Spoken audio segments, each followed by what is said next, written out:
Selamat siang. Pertama-tama marilah kita panjatkan puji dan syukur kepada Tuhan Yang Maha Esa, karena atas karunia-Nya kita dapat berkumpul di sini dalam kegiatan pengimbasan materi modul 1.4, yaitu materi penerapan budaya positif di sekolah oleh calon guru penggerak SMP Negeri 2 Ketingan Hilir. Dan sebelum memulai kegiatan pada hari ini, marilah kita berdoa menurut agama dan kepercayaan kita masing-masing. Berdoa mulai. Berdoa selesai. Selanjutnya, sambutan dari Bapak Kepala Sekolah SMP Negeri 2 Ketingan Hilir sekaligus untuk membuka kegiatan pada hari ini. Kepada Bapak Hakikat SPD, waktu dan tempat dipersilahkan. Terima kasih. Assalamualaikum warahmatullahi wabarakatuh. Selamat siang, salam sejahtera untuk kita semua. Kita bersyukur hari ini bisa mengikuti kegiatan ini yang berkaitan dengan proses kegiatan yaitu CGP Anton dengan Pak Suwanto. Dalam hal ini bagian yang kegiatan yang mereka lakukan dan berproses nantinya akan menjadi guru penggerak. Kalau tadi disampaikan kegiatan ini adalah pengimbasan salah satu modul, artinya menyampaikan informasi pada kita semua, Bapak Ibu, dan sebagai tenaga pendidik, guru yang ada di sekolah ini, supaya mendapatkan pengetahuan berkaitan dengan materi atau modul ini, supaya berdampak positif dan pembaharuan program yang telah ditetapkan dari pusat kementerian, yaitu program calon guru penggerak. Itu juga adalah bagian dari untuk memaksimalkan kompetensi sumber daya dari guru itu sendiri. Banyak hal yang bisa dipelajari untuk tujuan utama sama halnya adalah untuk peningkatan mutu pendidikan.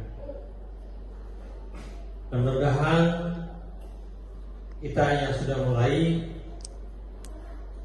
diberi kesempatan, dua dari teman kita, Pak Suwanto dengan Pak Anton, yang sudah lulus seleksi kemarin, sekarang sudah mengikuti prosesnya CGP ini, nantinya berdampak baik, berdampak positif untuk sekolah kita. Silakan Bapak Ibu ikut berperan serta apapun yang namanya sesuatu yang baik, ilmu pengetahuan kah, keterampilan kah, itu memang harus terus diperbaharui dan kita mengikuti hal-hal yang terbarukan. Kunci utama adalah semangat, kemauan, sehingga akan memberikan kepada kita nilai-nilai positif yang bisa didapatkan dari kegiatan semacam ini. Harapan saya, Bapak Ibu guru yang lain di seleksi CGP berikutnya bisa ambil bagian. Hari ini tanggal 9 Februari 2023, kegiatan pengibasan materi modul 1.4 penerapan budaya positif di sekolah. Dengan izin kita semua dan izin yang Tuhan Yang Maha Esa, saya buka dengan resmi. Terima kasih.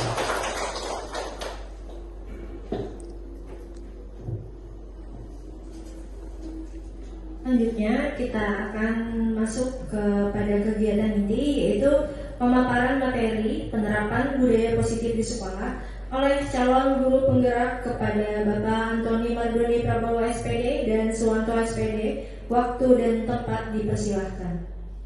Berikan tepuk tangan biar semangat. Terima kasih.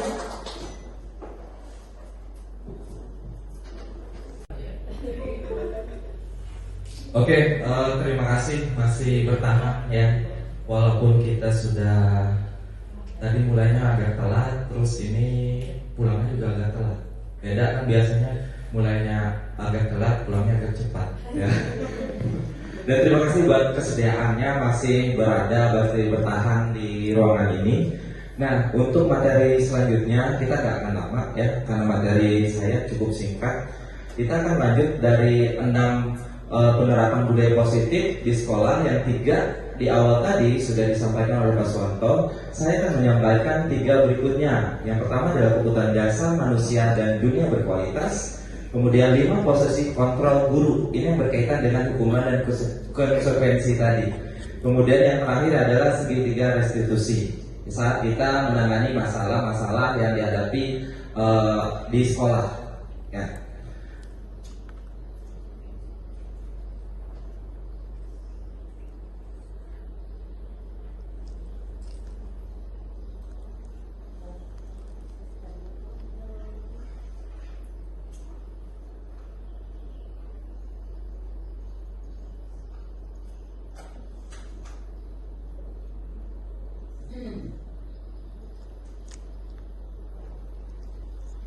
Oke, ini cara saya nontonnya pakai presentasi Canva, jadi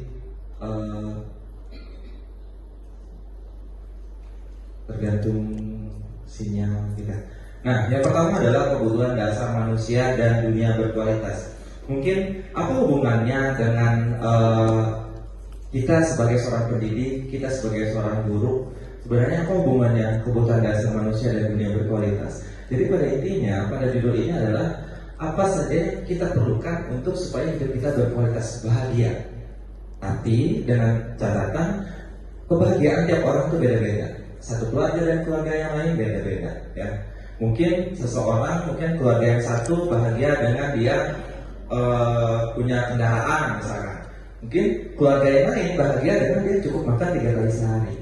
Sesingkatnya seperti itu. Nah, meta konsepnya adalah seperti ini, kebutuhan dasar manusia. Nah, kebutuhan dasar manusia ini ada 5. Itu dikemukakan oleh Dr. William Glasser dalam bukunya Choice Theory, ya. Nah, di sini ada belonging, power, survival, fun, dan freedom. Nah, dari 5 yang dasar ini, yang pertama adalah tentang kebutuhan bertahan hidup, survival, bertahan hidup, ya. Kaitannya apa? Yaitu kebutuhan yang sifatnya fisiologis untuk bertahan, misalnya kesehatan, rumah, makanan, pakaian, ya. Untuk kita bahagia, untuk kita bisa hidup berkualitas, tentu itu yang paling utama, ya. Contohnya gini, kita kaitkan misalkan dengan siswa misalkan atau murid tadi, ya.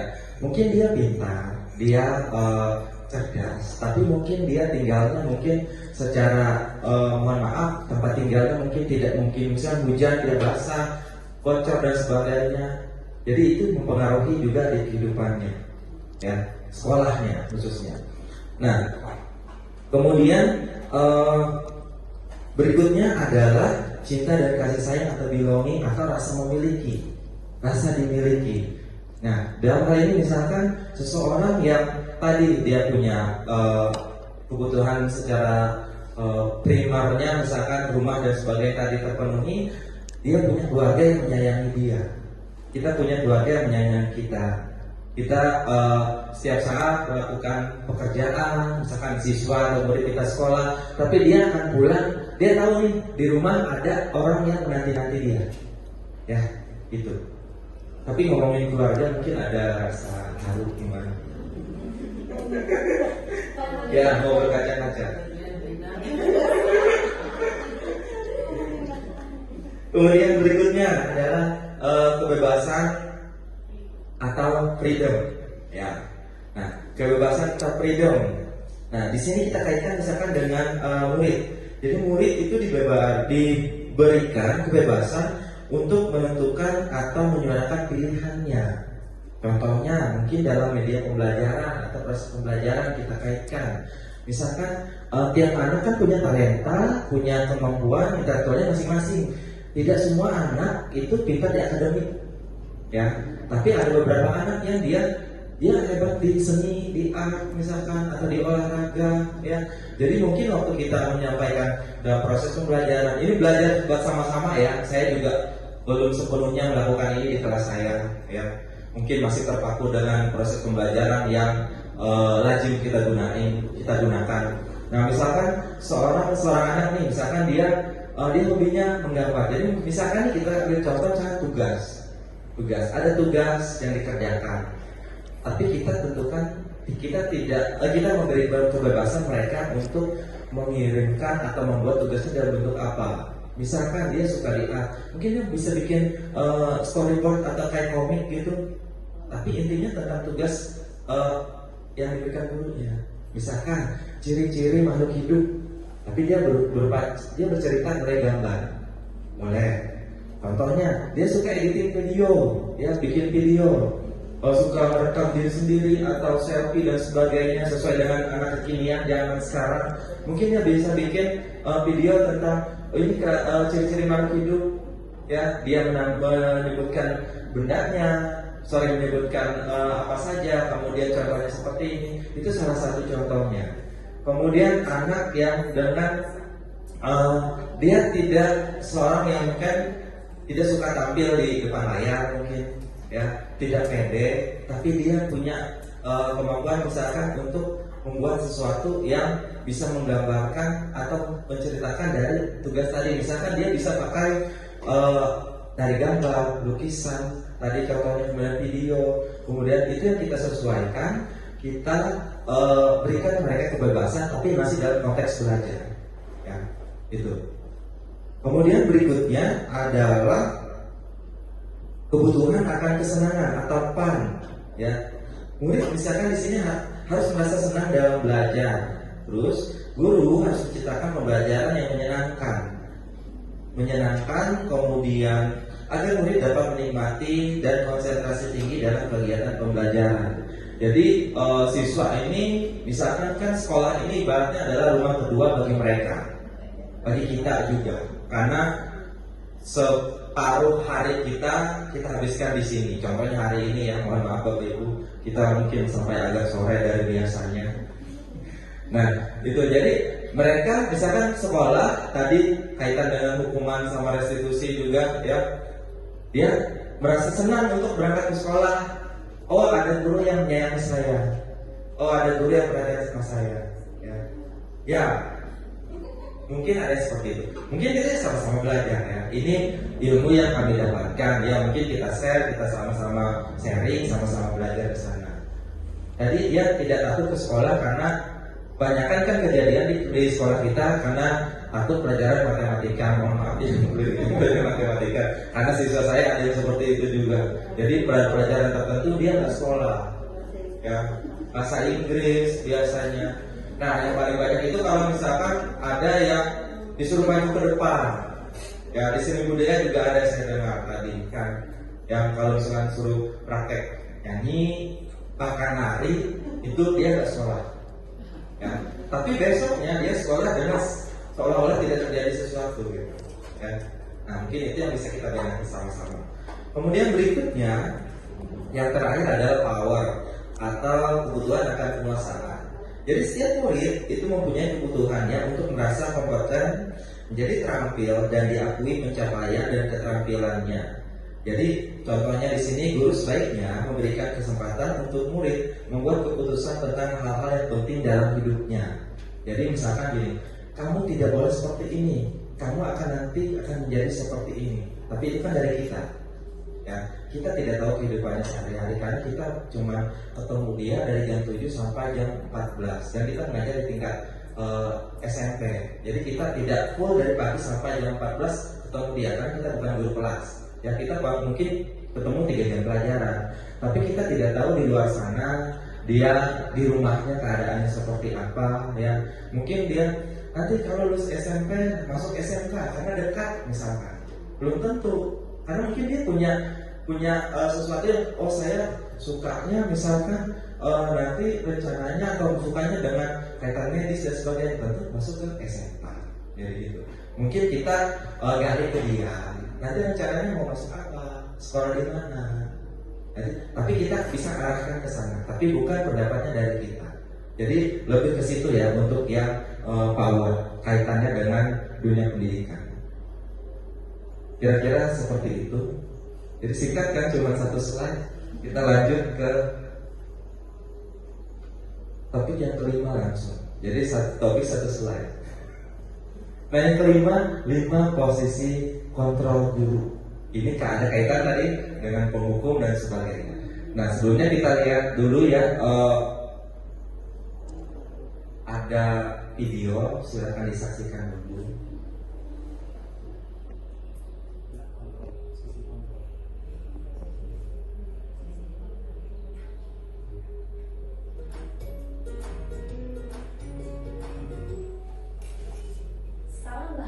Ibu dan Bapak Guru hebat. Dalam penerapan disiplin positif restitusi, salah satu program yang dikembangkan adalah 5 posisi kontrol. 5 posisi kontrol dalam restitusi adalah proses perjalanan seorang pendidik agar dapat mengenali dirinya. Pada video kali ini, kita akan membahas tentang 5 posisi kontrol yang dikembangkan oleh Diane Gosser dan contoh penerapannya.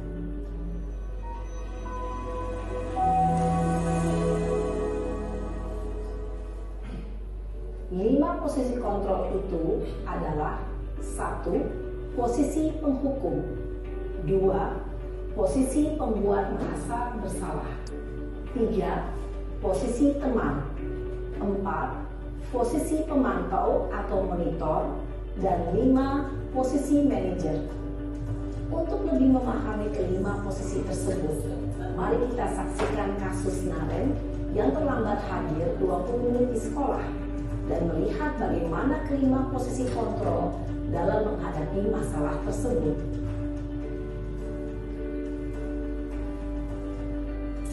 Posisi yang pertama ya, sebagai penghukum.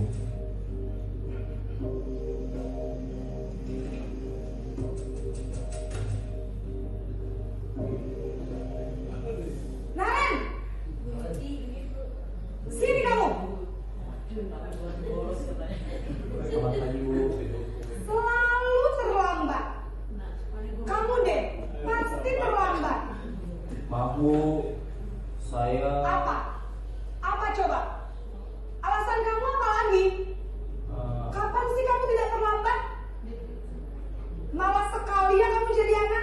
Saya... Dasar pemalas. Gak kapok-kapok sih kamu.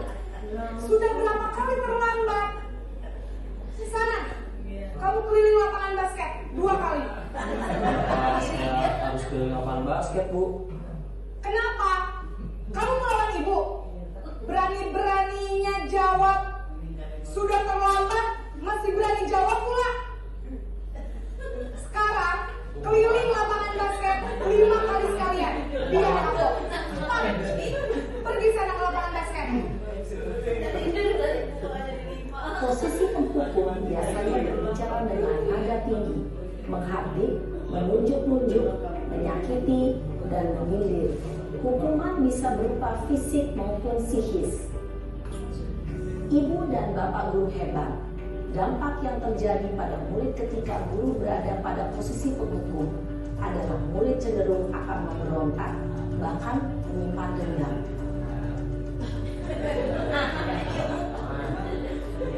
Jadi posisi yang kedua adalah sebagai posisi membuat merasa bersalah.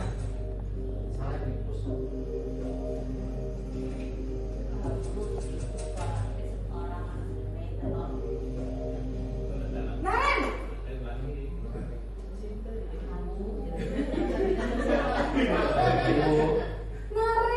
Naren, kamu kenapa terlambat lagi, nak?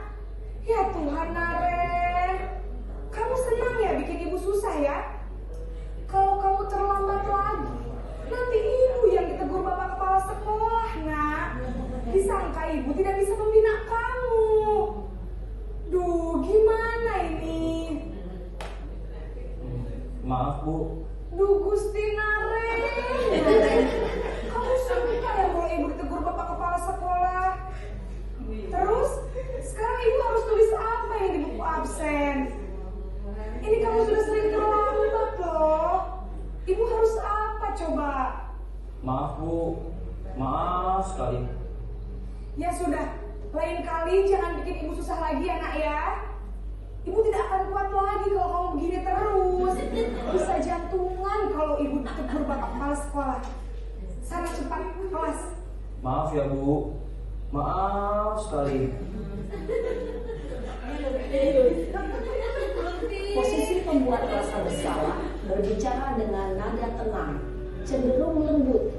Namun kata-kata yang diutarakan membuat murid merasa menjadi orang yang gagal, memandang buruk dirinya sendiri, merasa tidak berharga, dan tidak sanggup membahagiakan orang lain. Ketika guru mengambil posisi pembuat rasa bersalah, murid akan menganggap dirinya yang bersalah dan ia akan menyimpan emosi negatif tersebut di dalam dirinya. Nah, yang posisi ketiga adalah posisi sebagai teman.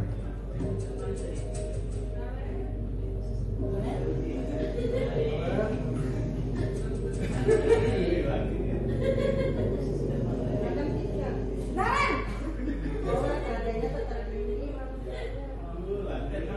Selamat pagi, Bu. Wah, sudah jam berapa ini, nak? Terlambat lagi ya, sayang. Iya, Bu. Habis ibu saya lupa bangunkan saya, Bu.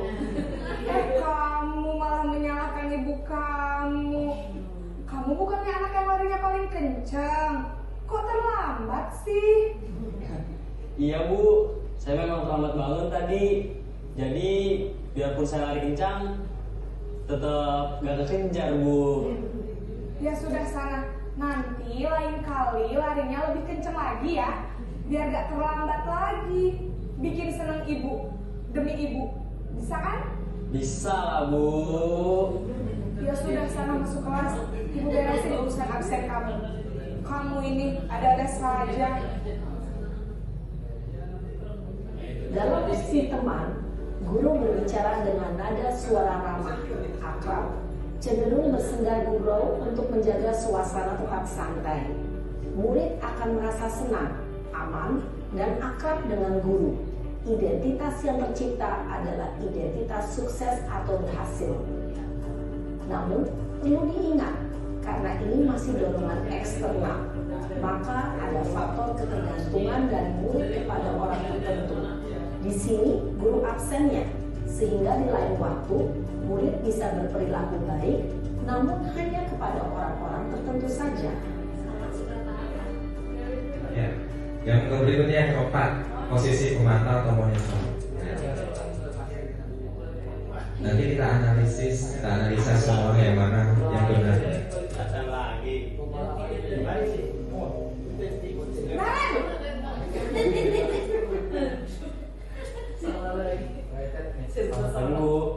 Naren, apa peraturan sekolah kita tentang jam berapa kita harus masuk sekolah, nak? Kita harus di sekolah jam 7, Bu. Iya betul, sekarang sudah jam 7.20. Naren sudah tahu konsekuensinya jika terlambat hadir. Paham, Bu. Saya harus tinggal kelas pas jam istirahat selama 20 menit. Iya benar, konsekuensinya demikian. Jadi nanti jam 9.30 pas istirahat, kamu harus tinggal di kelas, kerjakan tugas tambahan untuk ketertinggalan kamu, ya? Baik, Bu. Posisi pemantau mengandalkan penghitungan atau data untuk mengontrol murid. Guru mengarahkan murid berdasarkan peraturan dan konsekuensi. Seorang pemantau menunjukkan bahasa tubuh dan ekspresi wajah yang datar dan cenderung formal.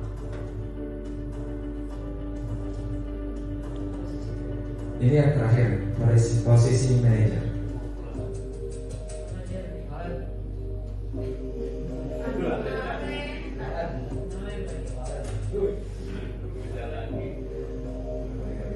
Naren!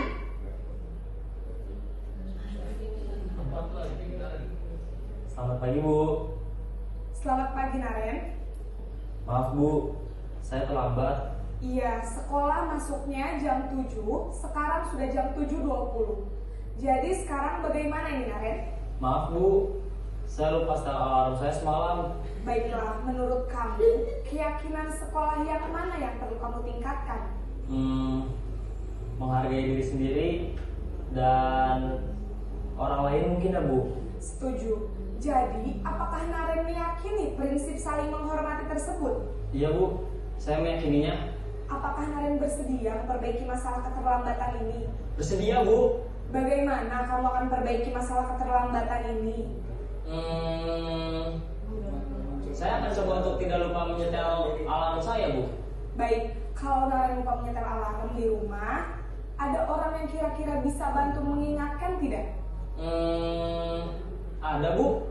Kakak saya, Kak Emma. Ada lagi selain Kak Emma? Selain Kak Emma, ada ibu saya. Baik, jadi yang mengingatkan Naren adalah Kak Emma dan ibu kamu, ya? Kira-kira akan mulai setel alarm kapan nih, Naren? Setelah pulang sekolah, akan segera saya lakukan. Baik, jadi Naren akan setel alarm untuk bangun besok pagi dan akan diingatkan oleh kakak dan ibunda Naren, ya? Ada lagi yang mungkin perlu dilakukan, Naren? Agar tidak terlambat bangun lagi. Tidak ada, Bu. Baik, Naren. Terima kasih untuk kerjasama kamu. Sekarang kamu perlu kembali ke kelas untuk belajar. Baik, Bu. Terima kasih. Posisi manajer adalah posisi kontrol yang disarankan untuk membimbing murid memiliki sikap disiplin yang positif, yaitu murid yang mandiri, bertanggung jawab, dan dapat memecahkan masalah. Tujuan dari posisi ini adalah agar murid dapat berefleksi atas tindakannya. Guru akan dengan tulus memberikan pertanyaan-pertanyaan bermakna, sehingga membuat murid dapat belajar dari kesalahannya dan mencari sebuah solusi untuk menyelesaikannya. Setelah mengamati adegan kelima posisi kontrol tadi, kira-kira posisi mana yang paling ideal? Posisi mana yang dapat menunjang motivasi intrinsik murid? Ya, tentu posisi manajer. Posisi ini memang posisi ideal yang ingin dituju setiap pendidik. Oke. Tadi ada 5 ya posisi kontrol guru ya, yang dari penghukum, pembuat rasa bersalah, sebagai teman, pemantau, dan yang terakhir ada manajer. Nah, berdasarkan dari video ini yang disarankan adalah untuk kita sebagai seorang pendidik adalah posisi manajer. Tapi untuk sampai ke posisi manajer itu tidak semudah yang Iya benar, tidak semudah membalikkan telapak tangan kata Pak Yati. Karena apa?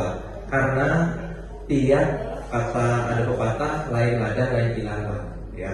Tiap daerah lain perilaku siswanya, beda sekolah, beda orangnya. Sekolah kecil dan sekolah besar juga beda lagi cara kita menghadapi siswa-siswa kita.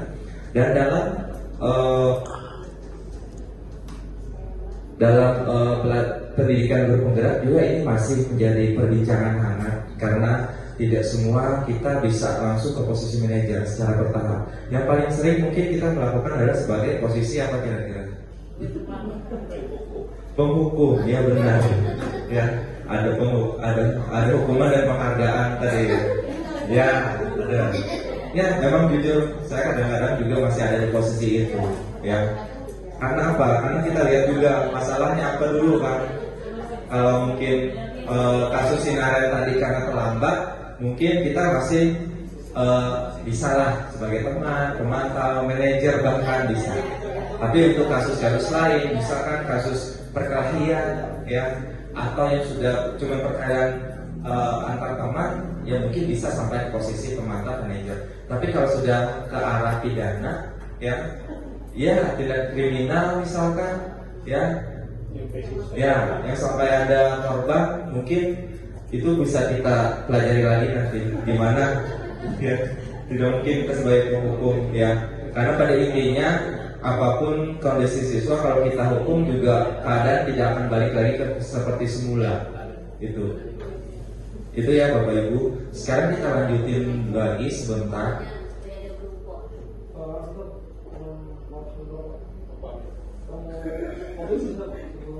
Berakhir acara ini sekarang saya mau izin dulu karena kebetulan di rumah saya ada waktu. Oh ya silakan Pak. Oh iya. Ya, silakan Pak. Bapak Ibu, silakan Pak. Terima kasih Ibu.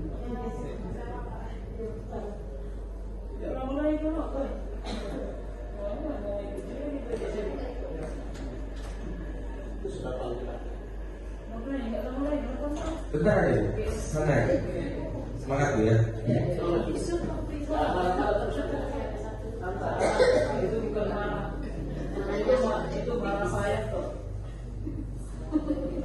Nah, ini 5 posisi kontrol dulu tadi berdasarkan video yang kita lihat tadi kasusnya Sinaren. Di sini ada 3 ya, ada identitas gagal, identitas berhasil atau sukses, dan terakhir ada identitas berhasil sukses. Ya, jadi ada kontrol dari luar, kontrol dari luar juga, kemudian terakhir ada kontrol diri dari dalam dirinya atau intrinsik. Nah, yang pertama kita ambil contoh nih, misalkan sebagai penghukum. Jadi gurunya misalkan contoh tadi sudah ada di video juga, yang menghardik, menunjuk, menyakiti, menyindir. Nah, dampaknya pada murid apa? Biarkan saja, nanti juga gurunya marah-marah lagi, atau besok juga kayak gitu juga. Memang si Pak A misalkan memang kayak gitu orangnya. Jadi akhirnya dicuekin lama-lama, awalnya takut. Kemudian berikutnya dampak pada murid, dia mulai kesalahan lagi. Nggak apa-apa, lambat, paling besok dimarahin, juga disuruh masuk kelas. Nah contohnya kayak gitu singkatnya. Kemudian hasilnya dia akan memberontak dan menyalahkan orang lain berbohong. Contohnya tadi, karena ibu saya tidak bangunkan saya, padahal kan itu sebenarnya dari luar ya, masih bukan dari dalam dirinya. Kemudian kita ambil contoh lagi, pembuat rasa bersalah. Si gurunya misalkan mengatakan, kamu seharusnya sudah tahu ibu lelah sekali mengatakan, atau ibu stres, ini contoh gurunya ceweknya. Kemudian si anak berkata, mungkin maafkan saya, terus dia merasa rendah diri karena dia merasa bersalah, karena dia terlambat, ibunya merasa lelah. Bahkan kasus Sinaren tadi, ibunya takut ke kelas sekolah, takut kena serangan jantung, kan jantungan. Jadi dia merasa bersalah, ya. Nah yang berikutnya sebagai teman. Nah gurunya berkata, ayolah katanya, lakukan demi ibu. Ya kasus Sinaren tadi, masa kamu tidak mau? Ingat ibu pernah bantu. Nah, ingat pernah ibu mau bantu. Ada sesuatu nih berarti. Ya. Kemudian hasilnya ketergantungan dia. Ya, hasilnya ketergantungan. Jadi murid meletakkan guru sebagai orang yang sangat penting di dunia, berkualitas. Ya, artinya di dalam hidupnya, dunia berkat itu hidupnya ya. Jadi dia kalau ibu ini dia nurut. Kalau bapak ini dia agak dikit gitu. Itu intinya. Kemudian dampaknya pada murid ini lemah, tidak mandiri, tergantung dia. Jadi ada, kalau di istilah di tempat kita mungkin ada guru-guru tertentu sebagai favorit dia senangin ya. Kemudian tapi ada guru-guru tertentu dia biasa aja gitu. Kemudian berikutnya sebagai pemantau. Contohnya yaitu guru berbuat menghitung dan mengukur. Mengukur ini misalkan kamu sudah berapa kali terlambat. Coba ingat lagi, hari ini hari keberapa kamu tidak hadir. Nah, itu sebagai pemantau. Jadi akhirnya yang timbul itu dari dalam diri dia. Ya, dari dalam diri dia. Kemudian hasilnya dia akan menyesuaikan diri bila diawasi. Ya, oh besok misalkan Pak Anton ada, jadi saya turun hadir nih. Besok tidak ada Pak Anton, jadi saya nggak usah turun aja. Bikin surat sakit. Nah, gitu contohnya. Kemudian dampaknya pada murid, dia menitik beratkan pada sanksi atau hadiah untuk dirinya. Ya, jadi dia karena takut sanksi, akhirnya dia sekolah. Sebenarnya tujuan sekolah dia sebenarnya untuk menuntut ilmu, tapi akhirnya berbeda sudah tujuannya. Kemudian yang terakhir adalah sebagai manajer, yaitu contohnya di sana gurunya berkata, apa yang kita yakini, misalkan yakini itu misalkan dia terlambat, tadi kasus Sinaren, ditanyain kita masuk sekolah jam berapa, jadi dari dalam diri dia jam 7 bu, ya jam 7 pak, nah ini jam berapa, jadi kata-kata yang keluar itu dari dalam dirinya, atas kesadaran dirinya, bukan dari gurunya, bukan dari orang lain gitu. Kemudian hasilnya dia menguatkan pribadi supaya saya salah nih, saya harus seperti ini besok. Tapi bukan dari kita ya. Kalau tadi pembuat rasa bersalah kan kita yang dari kita yang dari gurunya, tapi ini kan dari dalam dirinya. Ya, tidak memvonis kita, tapi dia sadar dengan sendirinya. Kemudian dampak yang pada muridnya adalah mengevaluasi diri, bagaimana cara memperbaiki diri. Tadi contoh Sinaren tadi, dia secara alarm, kemudian dia ada kakaknya, ada ibunya di rumah yang membantu dia untuk bangun pagi supaya tidak terlambat ke sekolah. Ya, itu untuk kasus terlambat. Mungkin nanti kita ketemu di sekolah, apalagi sekolah kita sekolah besar, banyak kasus-kasus lain yang tidak hanya terlambat. Ya, nah jadi tantangan apakah kita bisa di posisi manajer itu untuk kasus tersebut. Ya, kita coba sama-sama tentu ya. Ya, nah itu. Kira-kira di sini ada pertanyaan jelas ya? Ya. Ini tadi setelah materi yang dipaparkan oleh Anton mengenai manajer, pemantau, dan mana. Apabila kita sudah memposisikan diri sebagai manajer nih, kita sudah lakukan itu, kita coba, tapi ternyata si murid tersebut tetap aja besok terlambat, terus kita apalagi kelanjutannya, sedangkan sanksi tidak boleh tadi ya, jelas tidak boleh. Kita posisi sebagai manajer, ternyata banyak sudah contohnya siswa yang seperti itu, besoknya mau ulangi, terus yang mau ulangi. Nah, ada jelas terus gimana itu solusi terbaiknya. Saya coba jawab ya. Mungkin nanti ada guru-guru lain, banyak guru senior di sini yang bisa membantu. Nah, kalau dari saya, tadi kan ada pertanyaan, sudah di posisi manajer itu kasus terlambat ya Bu Mawar ya, itu kasus terlambat, tidak ada sanksi ya, tidak ada hukuman, dan anak akan terus mengulang karena merasa dia, besok juga nggak ada hukuman juga terlambat, tetap disuruh masuk kelas kan. Nah, kalau secara pendidikannya, secara ilmu pendidiknya memang kita tidak diperbolehkan untuk menghukum. Ya. Kemudian tadi kita misalkan di sana mengajukan pertanyaan-pertanyaan yang berkaitan dengan kesalahan yang dibuat. Kenapa terlambat? Apa yang dikerjakan tadi malam? Ya. Kemudian tidur jam berapa? Kita perlu tidur berapa jam harusnya? Kemudian hal-hal seperti itu. Jadi saya rasa itu salah satu cara kita supaya menyadarkan dia. Saya tidurnya jam 10 Pak. Nah, ngapain kamu? Kadang-kadang kita kan kalau dia cuma karena main game atau main handphone, mungkin itu bisa dari diri kita menyarankan jangan seperti itu, ya, atau dibatasi. Tapi kadang-kadang untuk kasus tertentu benar kata Bu Mawar, kadang-kadang karena mungkin dia kerja, Ya, ada beberapa anak yang dia kerja bantu orang tuanya sampai tengah malam, ada yang mungkin ke warung dan sebagainya. Nah, di situ kita cuma bisa memberi saran ya, bahwa ingat tujuan utama kamu sekarang, posisi kamu ada sebagai pelajar sekolah, dan ingat kamu sekolah dulu, masuk ke sekolah ini misalkan itu atas kesadaran sendiri. Jadi kita balikkan lagi ke awal mula tujuan dia sekolah di situ ya, itu. Kemudian di sana kita juga bagaimana cara bisa memperbaiki keadaannya. Jadi selain kita arahkan dia, kesadaran dia kenapa dia terlambat, tujuan utama dia sekolah. Misalkan anak-anak ada yang dari kelas 7 semangat, tapi kelas 9 udah mulai, itu kelas 8 udah mulai ada bolong-bolong, kelas 9 mungkin ada yang sudah hampir-hampir putus sekolah, karena sebenarnya bukan karena keadaan yang aneh-aneh, tapi karena malas saja. Nah di situ kita selain menyadarkan dia lagi unsur intrinsik dalam diri dia, tujuan dia sekolah itu apa, kita juga bisa kasih solusi ya. Nah yang paling bagus itu sebenarnya anak-anak seperti ini kita panggil secara empat mata. Jadi dia tidak merasa dihakimi di depan orang lain, dia tidak merasa dipermalukan di depan orang lain ya.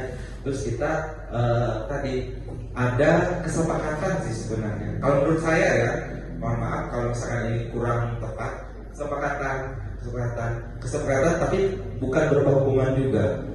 Jadi nanti kalau misalkan terlambat, saya selalu menyarankan contohnya lebih baik terlambat daripada tidak sekolah sama sekali ya, karena guru akan paham. Apalagi kalau misalkan cuaca lagi hujan ya, atau posisi lagi tempatnya banjir, kasus-kasus berapa waktu kemarin ya. Jadi tidak ada alasan sebenarnya tidak sekolah, kecuali urusan urgent misalkan sakit ya, kemudian urusannya keluarga yang gawat dan sebagainya. Saya rasa seperti itu Bu Mawar. Gimana? Oke. Atau ada Bapak Ibu guru lain yang bisa menambahkan? Pas sudah. Oke, terima kasih Bu. Ya. Ini saya sama-sama belajar ya, sama-sama kita memposisikan diri kita sebagai seorang pendidik yang seharusnya. Berikutnya kita ke slide berikutnya. Di sini ada contoh-contoh pernyataan tadi ya. Saya rasa dari video tadi juga sudah tergambar semua, di mana sebagai seorang pembuat orang merasa bersalah, saya kecewa sekali dengan kamu. Kenapa kamu seperti itu? Kamu bikin ibu sakit atau bikin ibu jantungan tadi ya. Kemudian contoh sebagai kita endem aja ya, sebagai manajer, bagaimana kamu bisa menyelesaikan masalah ini? Misalkan dia melanggar satu aturan, kita tanya lagi, aturan mana yang melanggar? Ingat nggak kira-kira? Atau sudah pernah dengar nggak aturan? Sudah pernah baca nggak? Kalau dia ingat, terus yang mana dia langgar? Terus bagaimana kira-kira besoknya? Biasanya bisa kira-kira untuk menyelesaikan masalah ini. Itu kalau posisi kita sebagai manajer. Nah, yang paling banyak di sana bahkan ada 2 contoh sebagai penghukum. Kamu tidak pernah benar melakukannya. Atau yang berikutnya yang paling bawah, kamu selalu paling terakhir. Masa nilai kamu 0 terus? Sana lari dulu 5 kali, misalkan ya seperti itu. Ya, itu.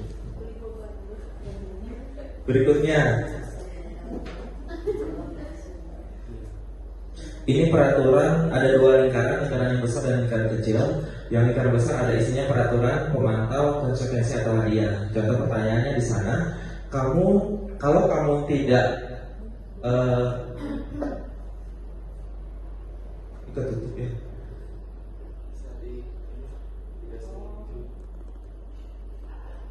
Jadi misalkan di sini contoh pertanyaannya untuk si siswa ya atau si murid, kalau kamu tidak bisa menjawab ini, kamu tidak akan mendapat hadiah misalkan. Kadang-kadang kan ada beberapa kita yang menjanjikan sesuatu tadi seperti dibahaskan. Mungkin ada bingkisan atau apa. Sebenarnya tujuan utama kita sebenarnya untuk memacu dia supaya tidak berbuat salah. Tapi kadang itu menjadi tujuan utama dia. Jadi kalau besok-besok nggak kita kasih, akhirnya dia kecewa. Padahal tujuan utamanya adalah belajarnya, ya bukan hadiahnya. Kemudian itu kalau misalkan ada hadiah atau konsekuensi. Kalau dia diberi hukuman, dia itu merasa tidak nyaman. Kalau misalkan di ruangan ini pada saat tes misalkan atau tugas yang tidak bisa mencapai KKM 60-70 misalkan, akan diberi hukuman misalkan, itu sebenarnya juga salah. Walaupun tujuan utama kita memacu si anak supaya nilainya mencapai targetnya, walaupun itu salah untuk hukuman. Kemudian contoh yang sebelahnya ada lingkaran kecil yang isinya nilai-nilai, manajer dan memperbaikinya. Nah, di sana ada pertanyaan, apa yang kamu yakini, bagaimana memperbaiki masalah ini? Itu menurut saya masuk ke manajer ya.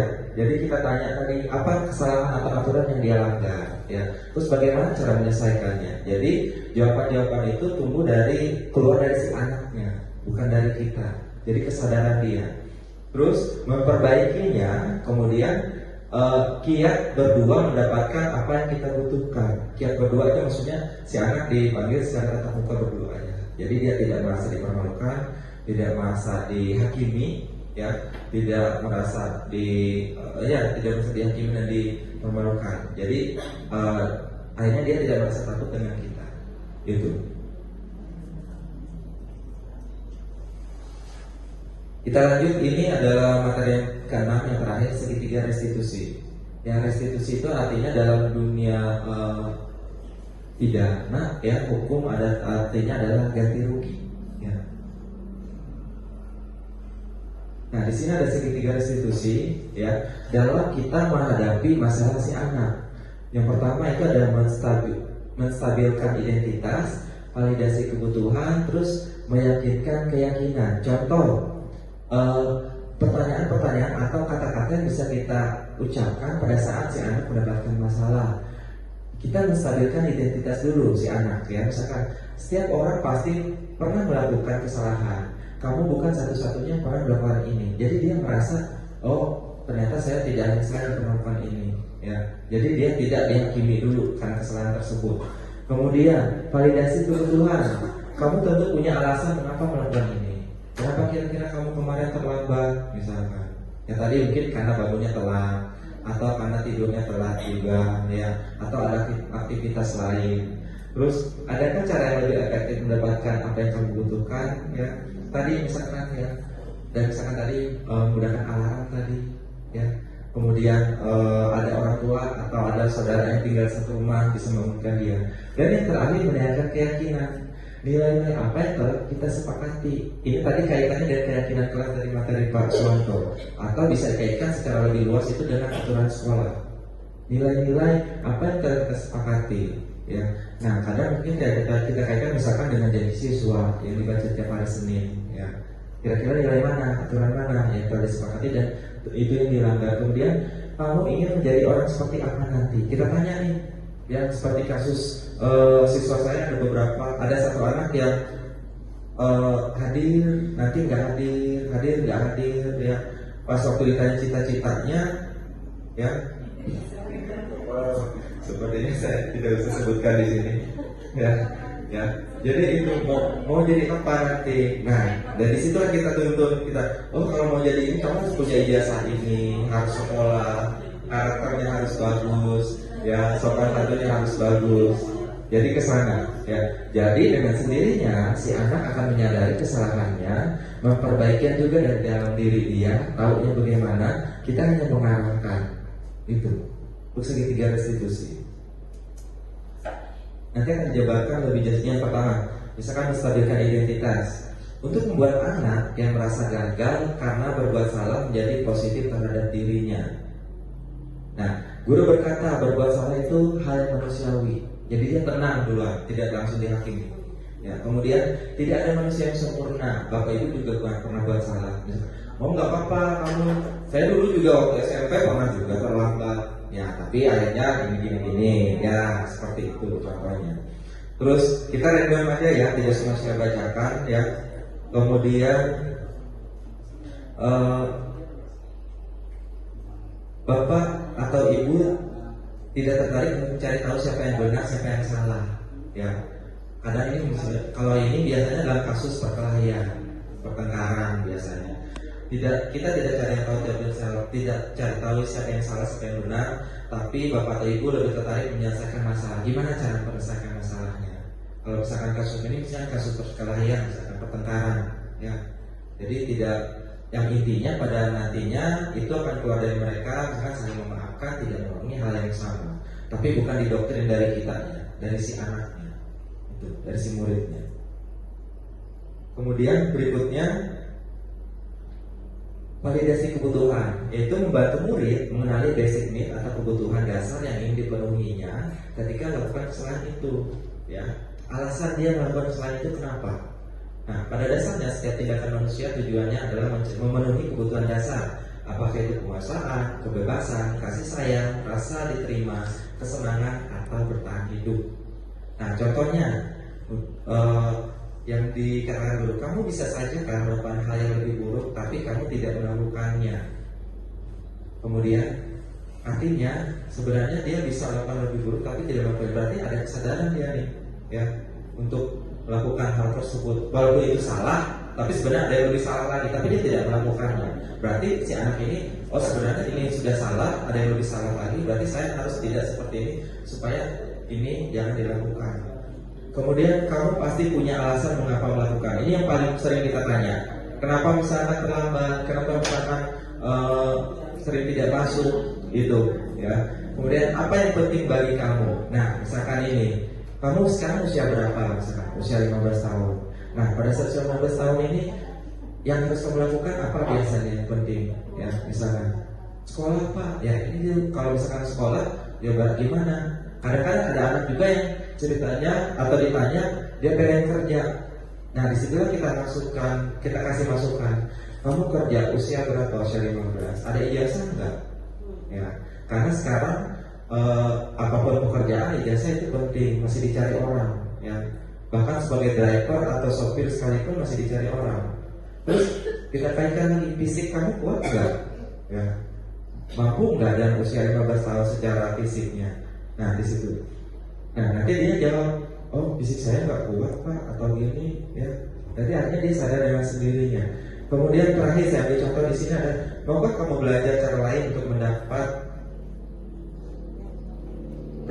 kamu yang kamu butuhkan tanpa harus kepotong.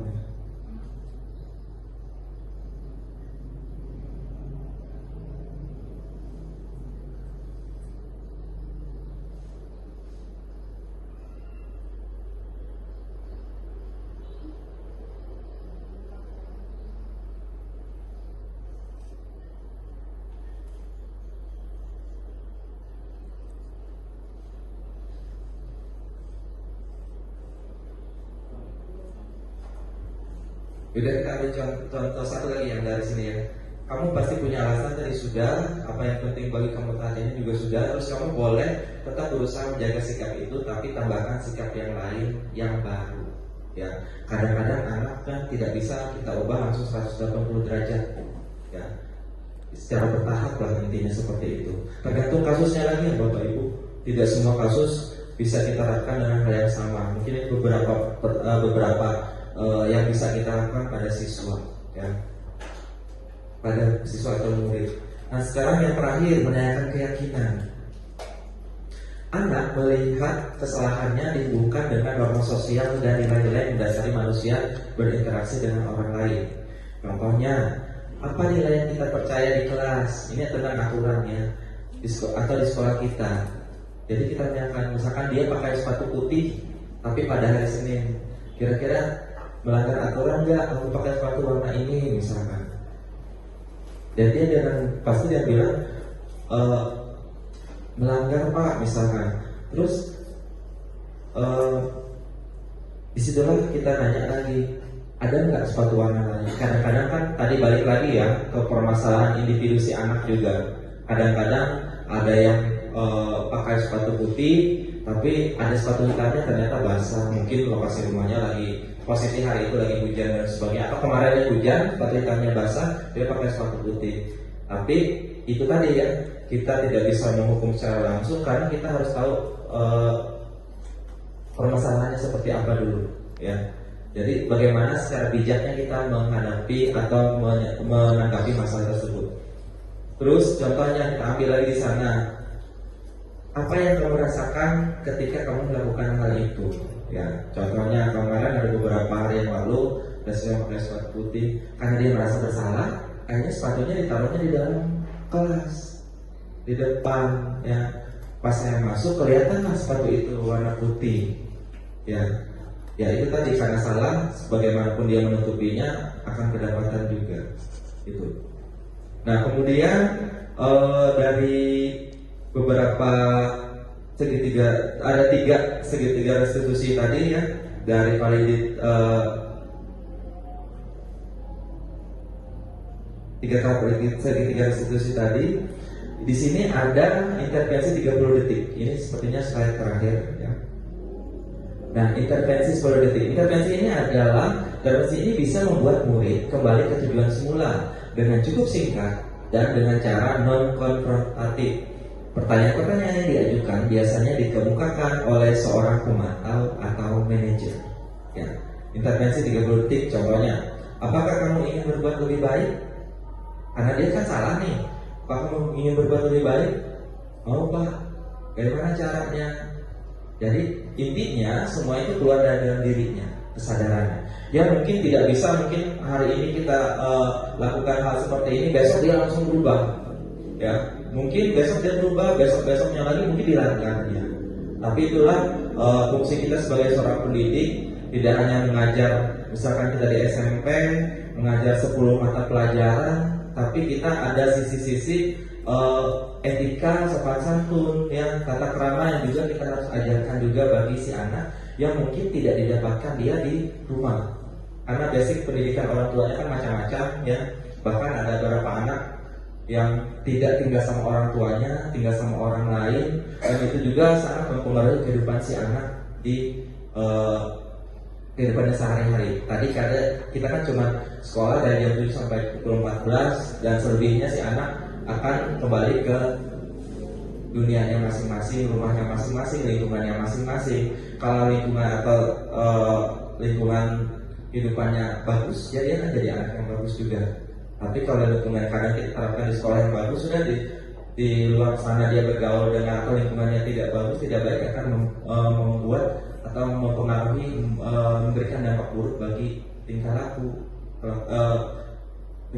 sopan santun, dan etikanya juga. Mempengaruhi si anak lah pada intinya. Dari sini ada beberapa poin intervensi 30 detik. Ya. Tadi saya random ya, tidak semua saya bacakan. Misalkan di bawah, apakah tugas kamu saat ini? Ya. Nah, kamu sekarang kira-kira di usia sekarang tugasmu seperti apa? Ya. Kaitannya dengan sekolah sih intinya. Ya, karena kita membahas si anak dalam posisi sekolah. Gitu. Karena beberapa kasus karena anaknya rajin sekolah tapi pengaruh dari luar tadi, ya. Tujuan utamanya hanya terpengaruh dia karena berteman dengan lingkungan yang kan tidak sekolah, gitu. Nah, kira-kira sampai di sini ada pertanyaan?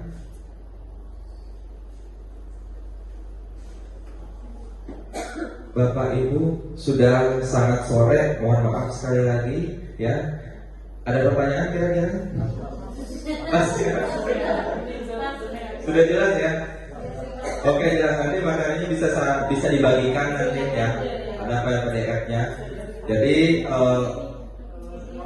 terima kasih sekali lagi atas waktu ya, atas waktunya yang utama karena sudah bertahan sampai sejauh ini, sampai sore ini untuk diskusi untuk pembebasan materi modul 1.4 penerapan budaya positif di sekolah, di mana ada 6 tadi topik yang kita bahas ya, dari disiplin positif dan nilai-nilai kebajikan, universal, teori motivasi, hukuman dan penghargaan, restitusi, keyakinan kelas, kebutuhan dasar manusia dan dunia berkualitas. Yang kelima, posisi kontrol guru, dan yang keenam adalah segitiga restitusi.